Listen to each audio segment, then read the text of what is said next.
Hello hi friends, welcome back to Surekha parts fun life viewers. सध्या पुरुषोत्तम मास म्हणजे अधिक महिना चालू आहे. अधिक महिन्यात स्नान, दीपदान आणि धार्मिक साधनेला अनन्यसाधारण महत्त्व आहे.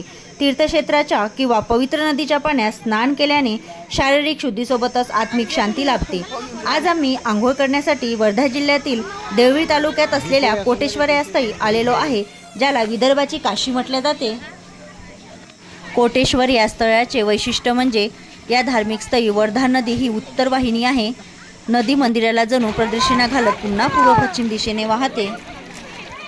नदीमध्ये आम्ही सर्वांनी स्नान केले. आपल्यासोबत जर छोटी मुले असतील तर विशेष काळजी घ्या. नदीमध्ये सर्वत्र शेवाळलेली जागा असते, त्यामुळे छोटे मुलांची विशेष काळजी घ्या. आंघोळ, पूजा पाठ यानंतर थोडा या ठिकाणी आम्ही शॉवर घेतला. हे पाणी अतिशय स्वच्छ व साफ आहे. फ्रेंड्स, कोटेश्वरसारखी पवित्र धार्मिक ठिकाणी आपली श्रद्धा आणि संस्कृती जपतात, त्यामुळे कृपया येथे कचरा फेकू नका. स्वच्छता राखणे ही प्रत्येकाची जबाबदारी आहे.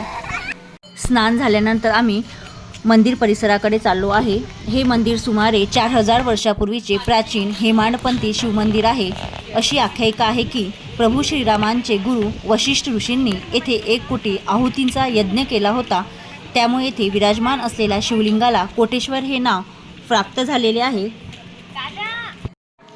सौराष्ट्रे सोमनाथं च श्रीशैले मल्लिकार्जुनम् उज्जैन्या महाकालम् ओंकारं ममलेश्वरं परल्या वैद्यनाथं च डाकिन्याभिमाशङ्करं सेतुबन्धे तु रामेशं नागेशं दारुकावने वाराणस्या तु विश्वेशं त्र्यम्बकं गौतमी तटे हिमालये तु केदारं घुष्मेशं शिवालये एतानि ज्योतिर्लिङ्गानि सायं प्रातः पठे नर सप्तजन्मकृतं पापं स्मरणेन विनाशयति.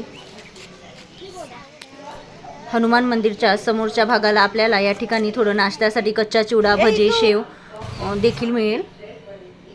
जर आपल्याला इतिहास, अध्यात्म आणि निसर्ग यांचा सुंदर संगम अनुभवायचा असेल तर या अधिक महिन्यात कोटेश्वर मंदिराला एकदा नक्की भेट द्या. व्हिडिओ आवडल्यास प्लीज डू सबस्क्राईब.